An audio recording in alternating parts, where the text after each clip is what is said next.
During the Second World War, a huge number of war crimes were committed by the armies involved, and the German SS conducted huge scores of shootings and executions. Many of these were committed by military units, and atrocities such as the Malmedy Massacre or the Ardennes Abbey Massacre occurred.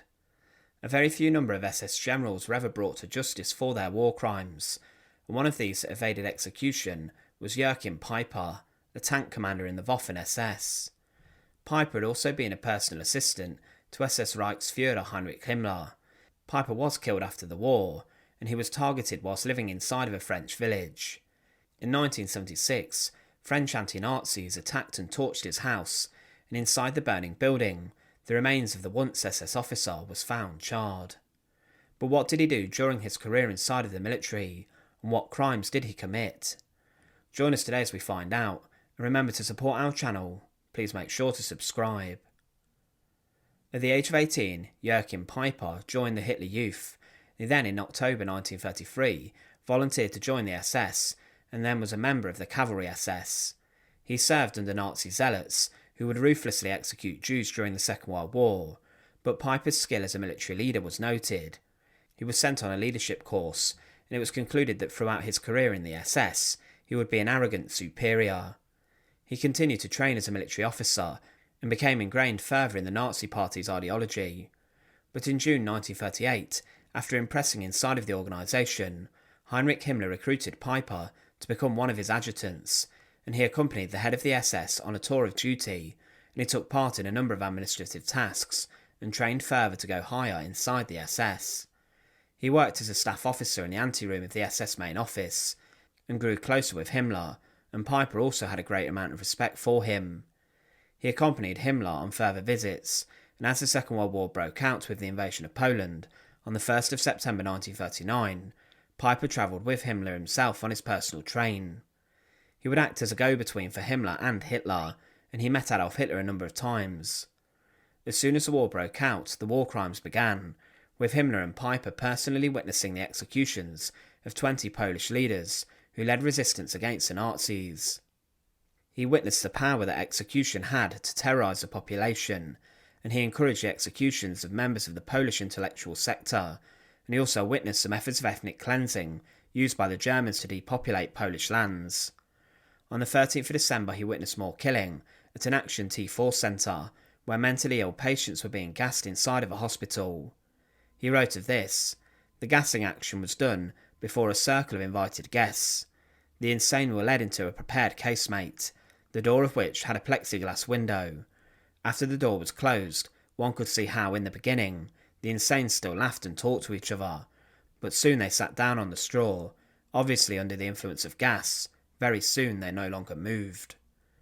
Peiper then went with Himmler on inspections of concentration camps within Nazi Germany and inside occupied lands.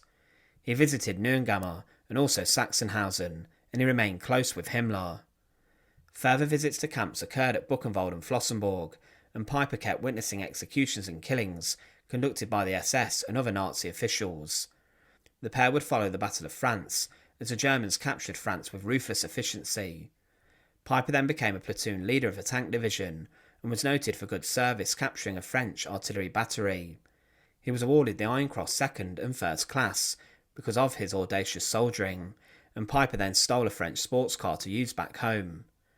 After a brief spell as a tank commander, he returned to his assistant role with Himmler. Himmler did praise him and other tank commanders, saying, "We had to have the toughness, this should be said and soon forgotten, to shoot thousands of leading Polish people," and he stressed the importance of psychological toughness with regards to the executions and mass deportations the SS were carrying out. Joachim Peiper was informed about Operation Barbarossa in the invasion of the Soviet Union.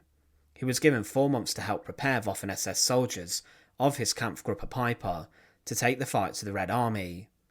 He also went with Himmler further to Austria, Greece, Norway and Poland. He visited the Losch ghetto and wrote, "It was a macabre image. We saw how the Jewish ghetto police, who wore hats without rims and were armed with wooden clubs, inconsiderably made room for us."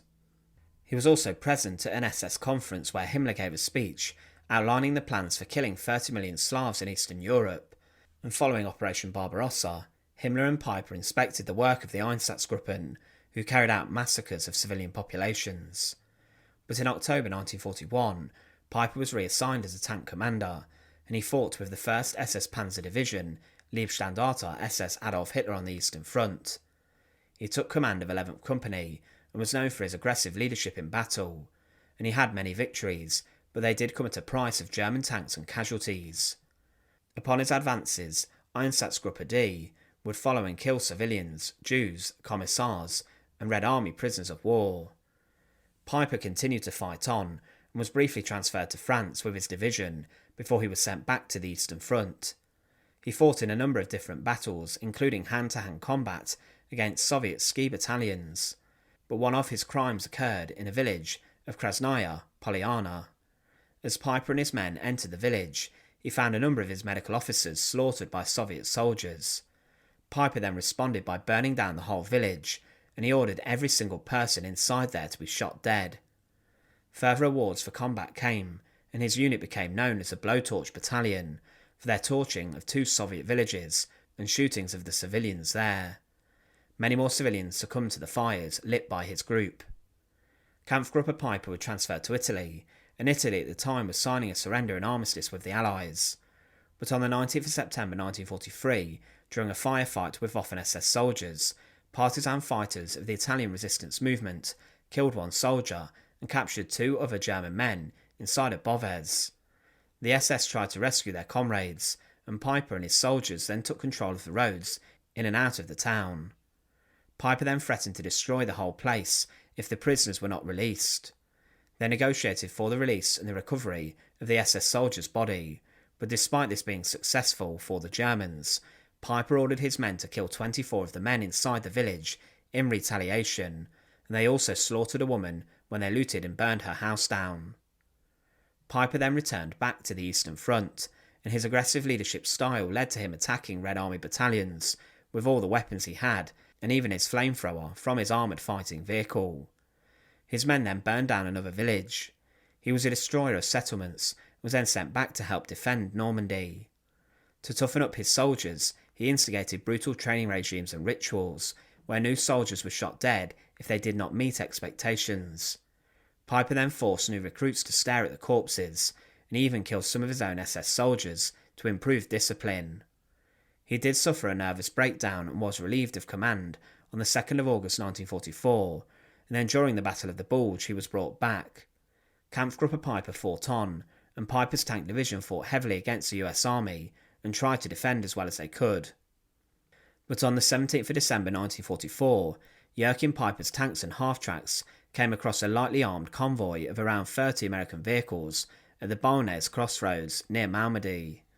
His soldiers overwhelmed the Allied men, and they then captured the prisoners and gathered them together in a meadow. The men were ordered to stand together, and then the Germans equipped with machine guns fired into the Allied prisoners.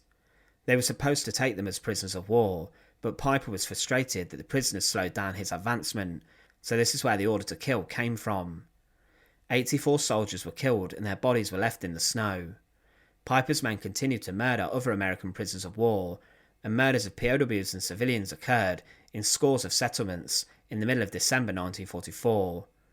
They were ruthless in their killings and were responsible for the deaths of hundreds of Belgian civilians. As the Second World War turned against the Germans, Peiper continued to fight, and he was later captured by the Americans on the 22nd of May 1945. American investigators looked into the Malmedy Massacre, and Peiper was one of the most wanted war criminals by the US Army. He was identified in August 1945 and was placed on trial. But at his trial he complained that he was beaten and tortured badly for his confession, and as these were obtained through inappropriate investigations, Peiper, who had initially been sentenced to death, was sent to prison instead. He was later released in December 1956. For his immense crimes of the Second World War, Joachim Peiper was never executed for the huge amount of slaughter he had witnessed and been a part of. He was considered one of the most wanted war criminals of the conflict, and was guilty of a huge amount of war crimes. As mentioned, he was killed 40 years after the end of the conflict, when his house was burned down. Thanks for watching. To support our channel, please make sure to subscribe, and once again, thank you so much for watching.